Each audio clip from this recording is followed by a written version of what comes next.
All right, y'all. Proverbs 25, I believe, verse 28. If I'm correct, yeah, I think it's Proverbs 25:28. Says that a man who cannot control his emotions is like a city with no walls. I'll say that again. Proverbs 25:28 says that a man who cannot control his own spirit, his own emotions, is like a city with broken down walls. Now, I want y'all to think about that. Think about a glorious city that has no walls. When you read about when you read about the Romans and you read about the Vandals, from which we get the word vandalize. The Vandals were a group of barbarians, very rugged, rough, uncultured, unkept kind of, men. And there were certain areas in Rome that had no walls, but they had resources. And the Vandals would go and they would pillage these villages. They would, take the wives, make the children slaves, and so on and so forth. But and I'm sure we all heard of the word vandalize. That's where we get the word vandalize, right? When you vandalize a property or something, you destroy it. And so that's where the word vandalize comes out. It has its root meaning in that right there, vandals. And I just share that with you really quick because I want you to kind of like put a picture, illustrate a picture of what a city that has resources with no walls, bulwarks, or any kind of defense mechanisms, how it's laid waste to predators. Well, that's what Proverbs 25:28 is saying. A man is like that. If you can't self-regulate, if you can't control your own spirit, your own emotions, you're likened to a city that has riches, spoils, but no defense. And it's only a matter of time before someone comes by and invades you. So it's very important that we practice self-regulation intentionally and deliberately, purposefully. It's it's vitally important. It's critically important. I got a whole bunch of friends or associates that I grew up with who are no longer here, or, whether they're deceased or they're in prison, and if some of the stories I've heard about why my few of people I grew up with ended up where they are, I always look back and said, man, just a split-second decision. It was a split-second decision that they made, and it just turned their life for the worse. And so I think about that in terms of like with self-regulation. If you learn to regulate because here's the thing, the world will always try to get a reaction out of you. People will always try to get a reaction out of you. And more or less that reaction, they want to get a negative reaction out of you. So the most important thing to learn is to not let people push your buttons that easily. Not let people, because here's the thing, when they do that and you react, they're defining you. They are defining you. They are saying this is who you are. They are defining who you are, and they are controlling your actions or your deeds by provocation.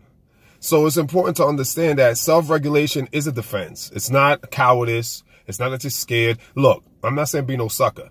Ain't nobody putting their hands on you. As long as nobody's putting their hands on you, that's different. If somebody put their hands on you, you put them in a box. You dig? But what I'm saying is that as a man, we have to, men ought to protect their homes. Men ought to do a lot. There's a lot of things that's required for us as men. But a lot of things we don't talk about.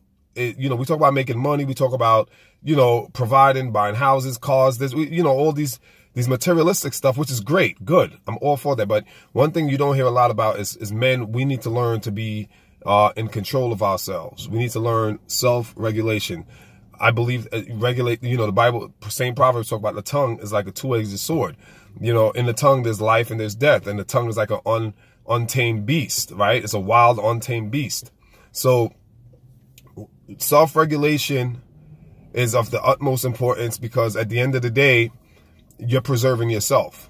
You're preserving yourself. You're preserving your family. One decision to go left instead of right can be the determining factor of what happens to you, not just you, but if you have a family, what happens to your family, right? If you have a career, what happens with the career? If you have business, if you have, there's other entities that are relying on you.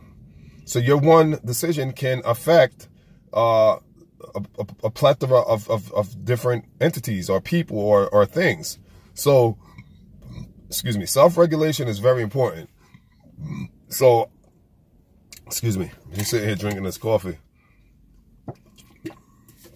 So I think it's extremely important not to let, because a lot of times people want to pull the worst out of you. They want to. They intentionally want to. They're not everyone, but there are people who intentionally would like to draw. Because here's the thing: we all have it in us. None of us are saints. We all have the Dr. Jekyll and Mr. Hyde. It's just different degrees. But we all have that, the darker angels, you know, the lower angels, whatever you want to call them, the demons. We all have this inside of us. So it's important to understand that there are people that would want to bring it out of you, pull it out of you, the Incredible Hulk out of you, and destroy your life. That's just in a nutshell. It's just to destroy your life or to stop your growth and advancement. Maybe you're advancing, you're moving up the ladder and your corporate ladder or whatever, and there are people who want to trip you up, want to sabotage you, right? That's just a fact. There are those out there who'd like to set booby traps, you know, landmines, potholes in your way to your success or to your destination. So you have to keep that in mind. And don't give people a reaction. Sometimes your best action is no action. You know, like I said, sometimes the less you say, the more you say. And I'm telling you, sometimes no action, your best course of action is no action. Again, no one's putting their hands on you. Barring that, you know, sometimes your best action is no action, because you gotta play for the long, you know, I like to play the game of chess. Sometimes you gotta play for the long game. You know, you got to be in, you got to see several moves ahead. That's how chess is. I'm an okay chess player. I'm pretty good. I'm not the best, but I'm okay. I'm good at it. And sometimes you got to look several moves ahead. You got to see 3, 4, 5, 6, 7 moves ahead. You got to have the long-term view. You got to play for the end. You got to play to the end. You know, 48 Laws of Power talks about all of that, right? Playing all the way to the end. So sometimes you got to see that a person is doing this, and then you got to see the person, what they're doing, for who they are, for what they are. And then you got to keep in mind your end game. You got to keep in mind your end game. What's your goal? What's your strategy? Where you trying to go? What you trying to get to? And is this more important than what this person is doing right now in front of you? And 9 out of 10, if not 10 out of 10, what you're trying to do is way more important than what the person is doing in front of you. So you got to see what they're doing, know what they're doing, know what they're trying to do, and not give it to them. All right. So don't give them the satisfaction of getting a reaction out of you. If you must react with wisdom. React in a way that is not natural. React in a way that is supernatural. Show strength. Always show strength. Never show weakness. Show strength. But don't let that strength be violent. Because then maybe, here's the thing, you might not be able to come back from what you do. Sometimes you can, you know, but a lot of times you can't. I know a lot of people who sitting in like I said, either in a box or in a prison. You can't come back sometimes, you know, and then you sit there and you think, damn, had I not done this, you know what I mean? Man, if I can just get a second chance, man, I'll do this different. I'll do that. Believe me, folks, I've been there in a lot of situations where, man, if I'd have just one second, I'd have did something different, I wouldn't be here talking to y'all. You know what I'm saying? So sometimes you gotta learn to think for the long end, preserve your life, preserve yourself. It ain't no glory in being locked up, saying all that. You know, there's no glory in that. There's no glory in that. You know, Jesus said, I came to give you life and life in abundance. God says in the book of Jeremiah, my thoughts towards you are good and not evil, and to give you an expected end. So God wants what's best for us. You know what I'm saying? So, you know, his nemesis, his arch rival doesn't. So you got to keep that in mind. You know what I mean? Keep your faith, keep your strength, self-regulate. Keep your cool. Cooler heads will prevail, as they say. Cooler heads will prevail, and play for the long game. All right. Keep the long-term goal in mind. Play for the long game. Strategize, plan, take your time, and regulate yourself. Till next time, y'all know what I'm gonna be doing. Cooking these books and bring you that info. Peace.